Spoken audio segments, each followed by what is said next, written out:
baik, panitia sudah berusaha, tapi memang qadarullah. Jadi jangan marah. Kita sudah berikhtiar melakukan yang terbaik. Dari sinilah kekuasaan Allah. Allah berkehendak, injak ya injak. Jadi akidah, kepercayaan kita khususnya yang disebut dengan keyakinan ahli sunnah wal jamaah, Asy'ariyah wal Maturidiyah, punya keyakinan segala sesuatu mutlak dari kehendak Allah. Beda dengan Mu'tazilah, menyatakan kalau ada kesalahan yang disalahkan manusia. Secara utuh Allah tidak mengatur perbuatan manusia, tapi manusia sendiri yang melakukan kesalahan tersebut. Nah, namun di dalam akidah ahli sunnah wal jamaah diberikan sekian persen kita bisa memilih yang maslahat, tapi sisanya itu adalah aturan dan kehendak Allah Subhanahu wa ta'ala. Jadi mudah-mudahan ini bisa terdengar ya, walaupun tidak jelas, tapi mudah-mudahan kita yang hadir di sini tidak ada yang rugi.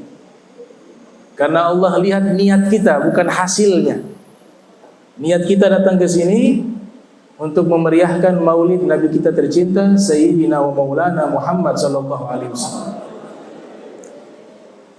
Tema yang diangkat berbicara tentang pemuda. Bagaimana para pemuda meneladani sosok Nabi kita Sayyidina Muhammad sallallahu alaihi wasallam. Dan Nabi kita Muhammad sallallahu alaihi wasallam adalah teladan terbaik mulai dari anak-anak sampai beliau wafat. Makanya beda perayaan Maulid dengan haul. Haulnya wali itu apa? Di saat mereka meninggal baru diadakan. Tapi kalau Maulid di saat Nabi lahir diadakan perayaan tersebut. Kenapa berbeda? Karena kalau para ulama, para aulia yang diadakan haul kepada mereka, itu ketahuan baiknya mereka di saat mereka wafat. Kita ini belum tahu, di antara kita ini selama masih hidup kita belum berani mengatakan diri kita orang baik. Belum berani. Kenapa demikian? Karena innamal a'malu bi khawatimiha. Amalan dihitung bagian akhir. Terlihat orang itu baik tatkala wafatnya dalam keadaan baik. Bahasa yang digunakan husnul khotimah, penutup yang baik. Maka diadakan haul itu, perayaannya setahun sekali mengikuti hari wafatnya ulama tersebut, atau wali tersebut, atau aulia tersebut, atau kaum salihin. Berbeda dengan Nabi kita Muhammad sallallahu alaihi wasallam, diadakan di saat beliau lahir, karena dari lahirnya sampai wafatnya semuanya teladan, semuanya kebaikan, semuanya adalah perbuatan yang patut kita contoh. Tidak ada cacat dari kecil beliau sampai wafatnya beliau. Rasul sallallahu alaihi wasallam menyampaikan di dalam firman Allah lewat lisan beliau, wa ma yantiqu anil hawa in huwa illa wahyun yuha. Di dalam Al-Quran Allah ceritakan bagaimana peran pemuda. Pemuda di dalam bahasa Al-Quran disebut dengan fatah. Bentuk jamaknya fityah. Innahum fityatun amanu bi rabbihim wa zidnahum huda. Jadi bentuk mufradnya fatah, bentuk jamaknya fityatun. Di dalam Al-Quran disebut dengan kata fatan atau fityatun. Allah mengulang-ulang sebanyak 7 kali dalam Al-Quran. Jadi kata pemuda itu Allah sebutkan sebanyak 7 kali di dalam Al-Quran. Seperti di surat Al-Kahfi yang banyak menceritakan kisah-kisah para pemuda. Kita kenal Ashabul Kahfi itu pemuda, 7 orang pemuda yang soleh.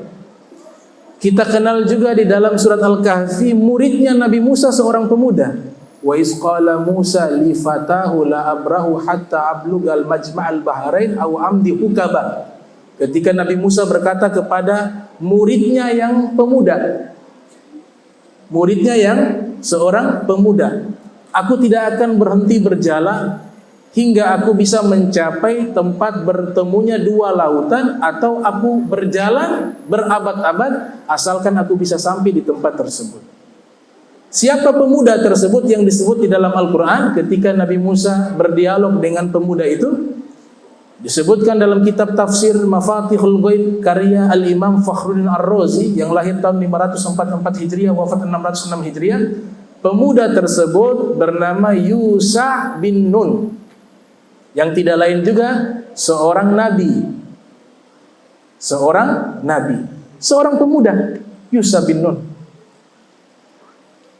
Orang-orang yang usianya masih muda, kemudian dia gunakan waktu mudanya untuk ibadah kepada Allah Ta'ala, untuk ketaatan, dia diberikan keistimewaan khusus dibanding orang yang sudah tua lalu dia giat beribadah. Khusus. Karena kalau sudah tua memang seharusnya dia beribadah. Sehingga Imam Ali bin Abi Thalib, Sayyidina Ali pernah menyatakan, dikutip oleh Imam Al-Ghazali dalam kitab Ayyuhal Walad yang lahir 450 Hijriah, wafat 505 Hijriah, man tazawaza arba'ina sanatan, orang yang sudah mencapai usia 40 tahun namun kejahatannya lebih banyak dari kebaikannya, maka dia sudah mengambil kursinya dalam neraka. Dalam riwayat yang lain, setan sudah lepas tangan. Setan sudah tidak menggoda dia. Kenapa? Kata setan, sudah sama-sama jadi setan. Sama-sama sudah setan. Nah, itu usia 40 tahun. Maka pemuda-pemuda yang tumbuh dalam ketaatan, Allah berikan keistimewaan khusus, mendapatkan naungan di hari kiamat. Yang lain kepanasan, ini pemuda dalam keadaan dingin, sejuk.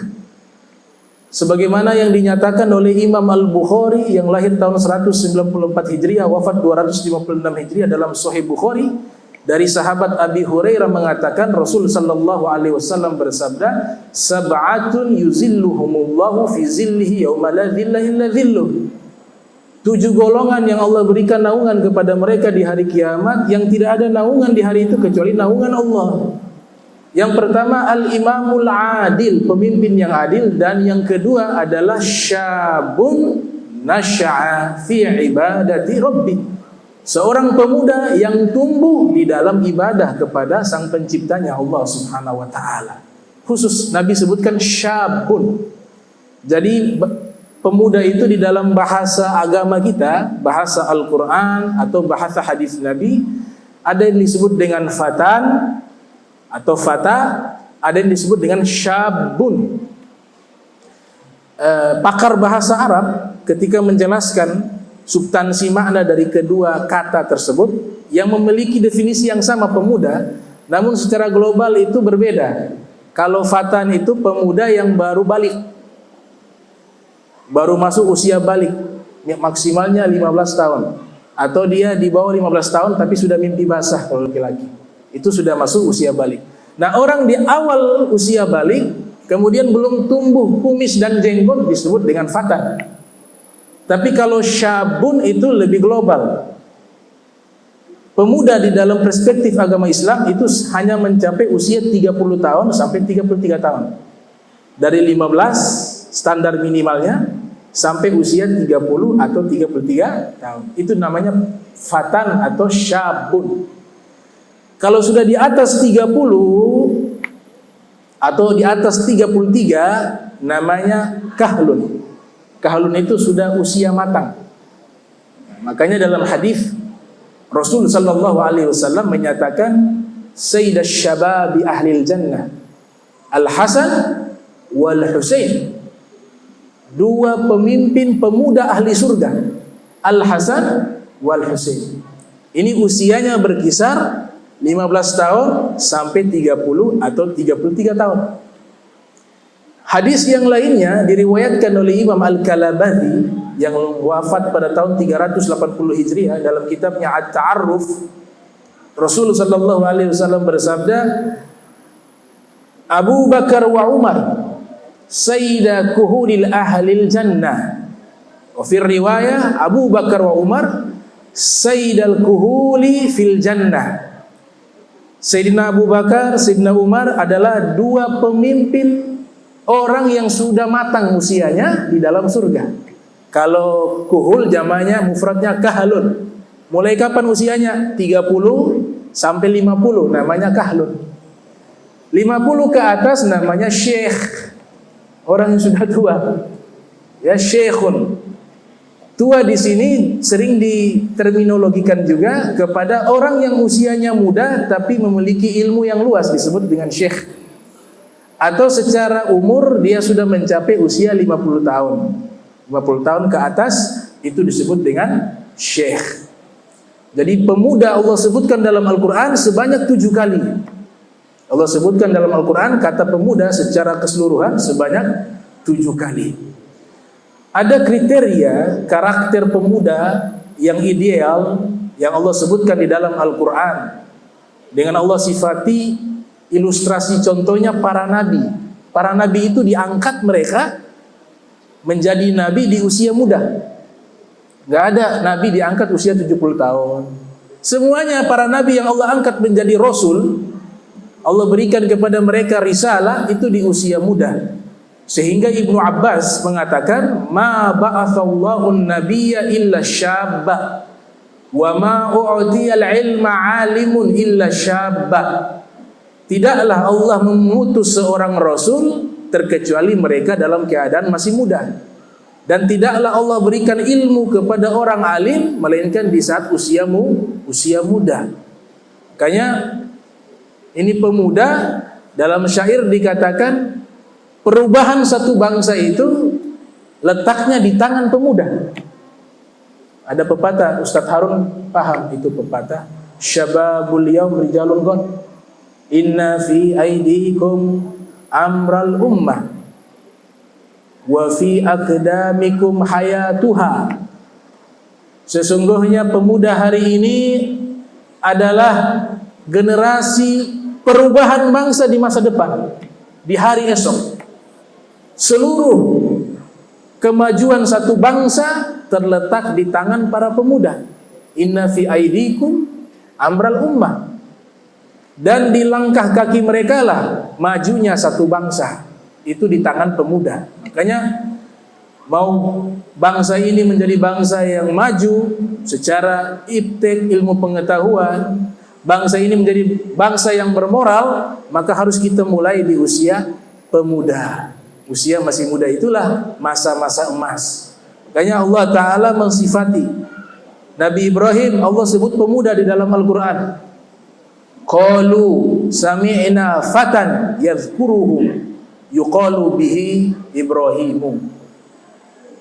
Mereka berkata, kami mendengar ada pemuda yang mencela berhala-berhala. Pemuda tersebut namanya Ibrahim. Sifat pemuda Nabi Ibrahim, ini sifat idealnya para pemuda yang wajib kita ikuti. Sifat daripada Nabi Ibrahim. Yang pertama as-saja'ah. Pemuda itu harus berani. Berani dalam tanda kutip menempatkan sesuatu pada tempat yang benar, membela sesuatu yang hak. Nah, kebenaran itu ada kalanya diletakkan pada tempat yang sesuai dengan disebut hikmah. Wad'u sayyin fi makanih. Tidak semua kebenaran harus secara frontal disampaikan. Ada yang namanya hikmah. Laqad ataina Luqmana hikmah. Kami sudah berikan kepada Luqman hikmah. Hikmah itu pakar bahasa Arab mengatakan, seperti As-Sayyid Muhammad Murtada Az-Zabiri dalam kitab Tajul Arus min Jawahiril Qamus, wad'u sayyin fi makanih, meletakkan sesuatu pada tempatnya. Dia menyampaikan itu profesional, pas, kena di hati orang. Sebelum dia menyampaikan, dia contohkan dengan perbuatan. Lisanul hal afsah min lisanil maqal. Contoh itu lebih fasih dari sekedar ucapan, kata ulama. Maka sifat inilah pemuda yang harus kita ambil, yaitu as-saja'ah, berani. Kemudian yang kedua, at-tadris wa ta'lim. Pemuda-pemuda menggunakan waktunya untuk belajar. Orang-orang Eropa mengatakan golden age, usia emas. Itu hanya usia masa muda. Kalau sudah tua, sulit lagi untuk belajar, sulit lagi untuk menghafal. Tapi ketika usia muda itu masa-masa belajar, gunakan waktu sebaik-baiknya untuk mengisi waktunya dengan ilmu pengetahuan.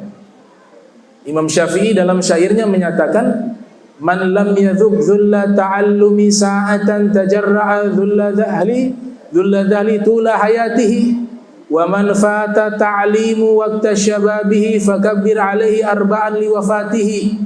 Siapa yang di masa mudanya tidak mencicipi hinanya menuntut ilmu, maka dia akan mencicipi hinanya kebodohan seumur hidupnya. Siapa yang di masa mudanya dia membuang waktunya tidak digunakan untuk belajar, maka takbir kepadanya 4 kali karena dia sudah mati. Itu Imam Syafi'i. Jadi memberikan motivasi pemuda harus giat belajar. Jangan kebanyakan demo. Saya waktu kuliah, saya juga sempat kuliah sampai S1, S2. Tapi belum pernah saya ikut demo.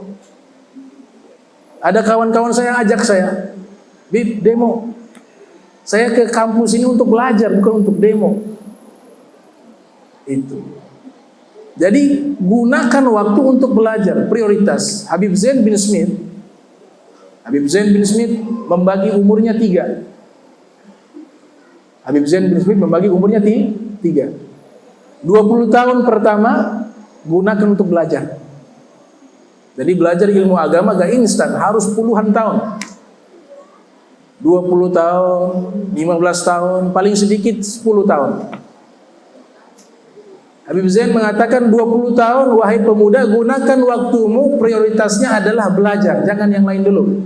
Yang lain sekedarnya, tapi utama ini belajar. Nanti 20 tahun berikutnya mengajar, dakwah, sampaikan ilmu yang dia telah dapat selama 20 tahun. 20 tahun berikutnya gunakan untuk ibadah. Karena sudah dekat dengan waktu berpisah dengan alam dunia, pindah ke alam barzah. Itu pembagian umur yang diatur oleh Al-Habib Zain bin Smith rahimahullah. Mata Allah Ta'ala fi tuli hayatihi wa ulumi wa umrih. Sifat kedua yang Allah contohkan pemuda yang memiliki karakter yang ideal, yaitu sifatnya Nabi Yusuf. Ya, Nabi Yusuf dalam tafsir disebutkan diangkat menjadi nabi masih anak-anak, usianya masih muda. Sifat yang perlu kita ambil daripada sifatnya Nabi Yusuf sebagai seorang pemuda, itu punya akhlak yang mulia. Nabi Yusuf pernah diajak berzina. Beliau mengatakan, qala ma'adzallah, saya berlindung kepada Allah. Innahu rabbi ahsana mathwa, sesungguhnya tuanku yang mengasuh saya. Karena ini istrinya yang menggoda, yang mengasuh suaminya, suami dari istri ini. Dalam tafsir, sebagian ulama tafsir menamakan Zulaikha. Nah, suaminya ini mengasuh Nabi Yusuf. Nabi Yusuf punya akhlak baik. Ketika mau digoda, ia katakan, saya berlindung kepada Allah. Ini suamimu adalah tuanku, dia berbuat baik padaku, tidak pantas saya khianati. Innahu la yuflihu zalimun, sesungguhnya orang-orang zalim tidak akan pernah sukses, kata Nabi Yusuf. Orang-orang zalim tidak akan pernah sukses. Nabi Yusuf sebenarnya menghindar daripada perbuatan tersebut bukan hanya sekedar balas budi kepada tuannya, tapi juga karena kekuatan iman. Dia digoda oleh wanita cantik ini, dia mampu melawannya karena rasa takut kepada Allah Subhanahu wa ta'ala. Jadi pemuda yang baik, dia harus punya rasa takut kepada Allah. Harus punya rasa takut kepada Allah dan punya akhlak yang terpuji, akhlak yang baik. Karakter ketiga yang Allah sebutkan pemuda yang luar biasa dalam Al-Quran, Nabi Ismail. Falamma balagha ma'ahu sa'ya qala ya bunayya inni ara fil manami anni azbahu fanzur madza tara qala ya abati if'al ma tu'mar satajiduni insyaallahu minas sabirin. Karakter Nabi Ismail sabar. Sabar, tidak mudah marah, kemudian ikhlas, mukhlis. Perintah Allah dilaksanakan, dan ini perintah yang berat. Falamma balagha ma'ahu sa'ya, tatkala beliau sudah mencapai usia remaja, usia balik, Nabi Ibrahim datang mengatakan, wahai anakku, aku melihat dalam mimpi aku menyembelihmu. Nabi Ismail paham ini perintah Allah, karena ru'yal anbiya wahyun, mimpinya para nabi wahyu. Kesabaran, keteguhan di dalam melaksanakan perintah Allah ditunjukkan oleh Nabi Ismail sebagai sosok pemuda ideal. Ia mengatakan, wahai ayahku, if'al ma tu'mar, laksanakan apa yang diperintahkan. Kau akan dapati saya termasuk orang-orang yang bersabar. Nah, ini sifat pemuda yang ideal, harus memiliki kesabaran. Seperti sabar ini, ceramah mic begini, sabar. Jangan marah. Qadarullah. Jadi jangan nanti marah ke panitia, kasihan, ya. Gak boleh. Gak boleh marah kepada panitia. Tidak sengaja itu keinjak. Tadinya tidak begini, bagus ya Pak ya. Sudah disediakan, cuma memang karena namanya masaib dalam bahasa Al-Quran, tertimpa musibah, keinjak itu. Nah, ini pemuda-pemuda harus punya sifat sabar. Pemuda yang keempat, sifat yang perlu kita ikuti, Ashabul Kahfi. Ashabul Kahfi, Allah sifati mereka ada 7 orang. Innahum fityatun amanu bi rabbihim wazidnahum huda. Am hasibta anna ashabal kahfi warraqimi kanu min ayatina adzaba id awal fityatu ilal kahfi faqalu rabbana atina min ladunka rahmatan wa hayyi lana min amrina rasyada. Ini Allah ceritakan pemuda-pemuda. Sayyidina Ali menceritakan ini pemuda di Urdun. Sekarang namanya Jordania. Goanya di situ. Kahfun. Makanya namanya surat Al-Kahfi. Surat Goa. Kenapa dinamakan surat Goa? Kata Syekh Abdul Baqi dalam kitabnya Al-Mu'jam Mufahras dan Al-Fadhil Quran, karena surat tersebut mukaddimahnya, prolognya itu membahas pemuda-pemuda yang tidur di dalam goa beratus-ratus tahun, 300 tahun lebih. Apa bedanya Kahfun dengan Gorun? Kahfun artinya goa juga, Gorun artinya goa. Kalau Nabi kan disebutkan ya ta'abbadu fi gori Hira, bukan kahfi Hira. Fi gori Hira. Ala dini jaddihi Ibrahim, di atas agama kakeknya Nabi Ibrahim. Kalau Gorun itu goanya kecil, hanya himpitan batu. Makanya kalau sudah umroh atau melaksanakan ibadah haji, yang sudah ziarah ke Gua Hira, dia bisa tahu itu goanya kecil. Tapi kalau Kahfun goanya besar. Itu bedanya secara lugah. Gorun wa Kahfun. Ashabul Kahfi punya karakter yang Allah sifati at-ta'awun fil khair. 7 orang ini saling tolong menolong dalam kebaikan. Makanya pemuda-pemuda harus punya komunitas. Komunitas yang isinya adalah kegiatan-kegiatan yang baik. Kalau dia sendiri tidak bisa. Karena jiwanya pemuda itu tidak bisa sendiri melakukan kebaikan. Ini Ashabul Kahfi usia masih muda, disebut fityatun. Kita bisa deteksi usianya kira-kira 15 sampai 30 saja. Muda. Kuwatul iman, punya kekuatan iman, dan at-ta'awun fil khair. Bekerja sama di dalam melakukan kebaikan. Nah, ini pemuda-pemuda yang Allah sebutkan di dalam Al-Quran. 4 karakter ideal pemuda yang Allah sebutkan dalam Al-Quran. Sekarang kita coba lihat pemuda-pemuda yang hidup di zaman Nabi. Wah, itu tidak sedikit. Kita kalau baca kitab sejarah, Sirah Ibn Hisham, As-Sirah Nabawiyah li Ibn Kathir, karya Ibn Kathir, atau Fiqh Sirah karya Sa'id Ramdan Al-Buti, selalu dakwah Nabi ketika di Makkah selama 13 tahun, kemudian pindah ke Madinah selama 10 tahun. Awal dakwah Nabi di rumah seorang pemuda. Kita kenal dengan Darul Arqam. Darul Arqam. Itu adalah institusi dakwah dan pendidikan Islam pertama dalam sejarah Islam. Darul Arqam itu rumahnya Arqam, di situ tempat mengajarnya Rasul. Nabi menyampaikan wahyu di saat dakwah sir, dakwah secara sembunyi-sembunyi. Karena periode dakwanya Nabi awal sembunyi-sembunyi, nanti jahar, kemudian diperintahkan untuk disampaikan secara terang benderang. Nah, di masa-masa tersebut di Makkah, Nabi mengajar di satu rumah namanya rumahnya Al-Arqam, Abu Abdillah Arqam bin Abil Arqam. Berapa usianya waktu itu? Ibnu Hajar mengatakan usianya 17 tahun. Usia 17 tahun. Nabi mengajar. Ada juga pemuda bernama Zaid bin Harithah.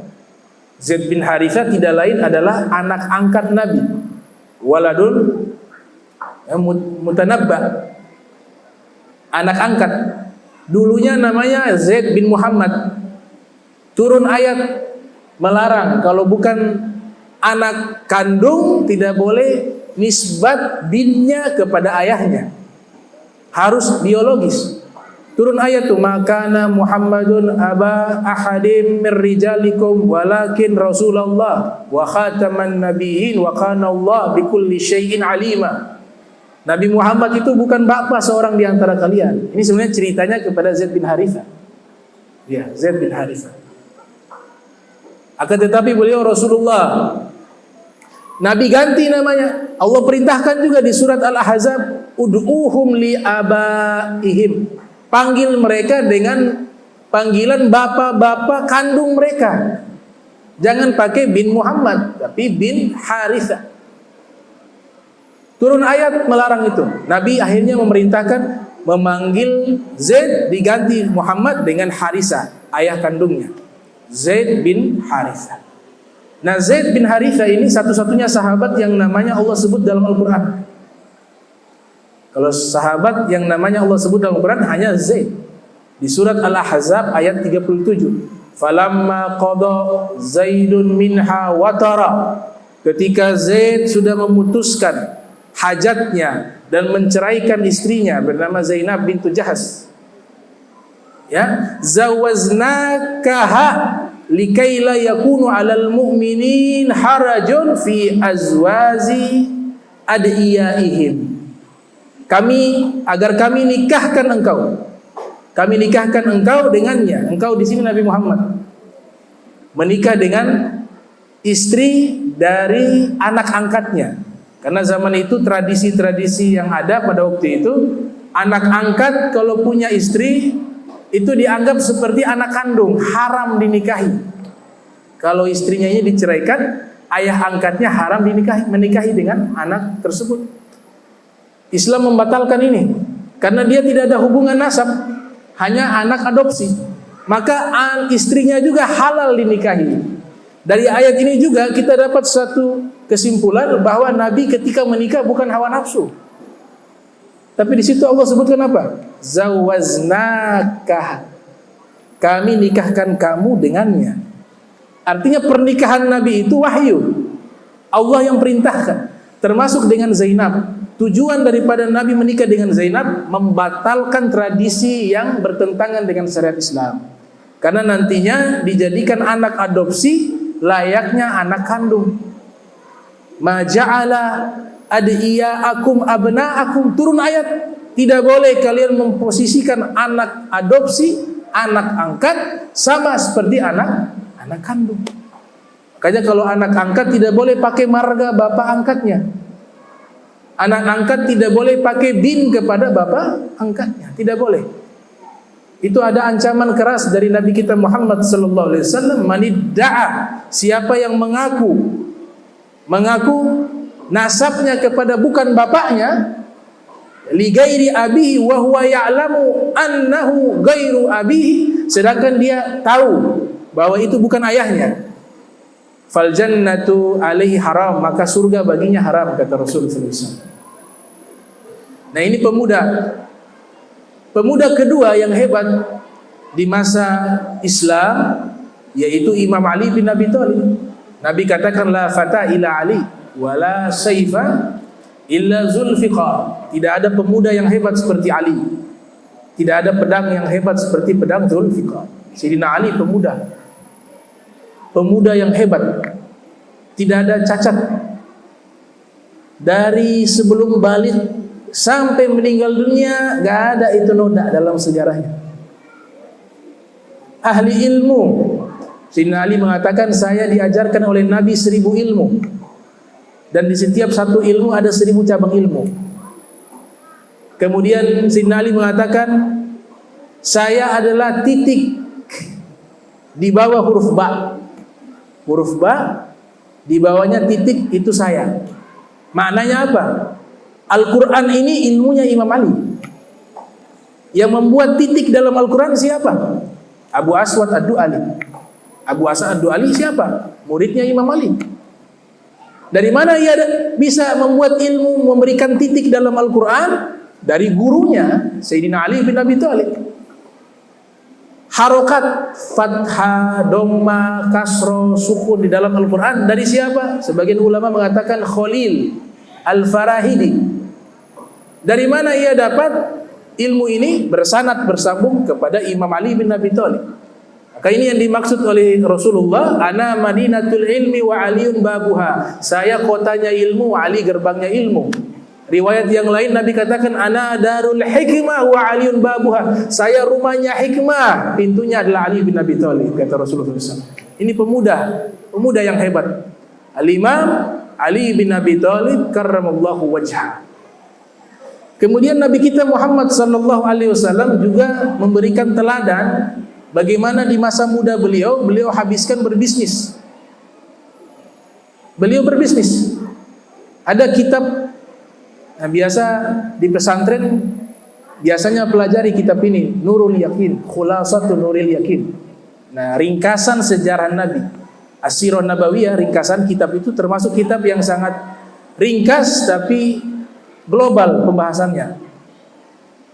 Ada khulasahnya menyatakan, waqad wulida Rasulullah SAW, Nabi dilahirkan di Makkah, di kota Makkah.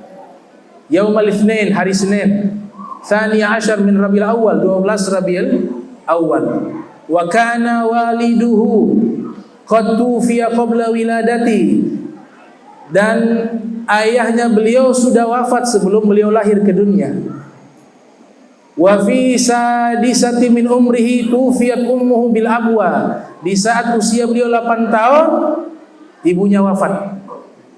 Wa fi saminati min umrihi tufiya jadduhu. Di saat usia 8 tahun, kakeknya meninggal yang mengasuh. Wa fi tasi'ati min umrihi safar ma'a ammihi Abi Thalib ila Syam. Ketika usia beliau 9 tahun, beliau pergi ke Syam, dagang, berbisnis. Wa fi khamisati wa isir min umrihi safar fi tijaratin li Sayyidah Khadijah.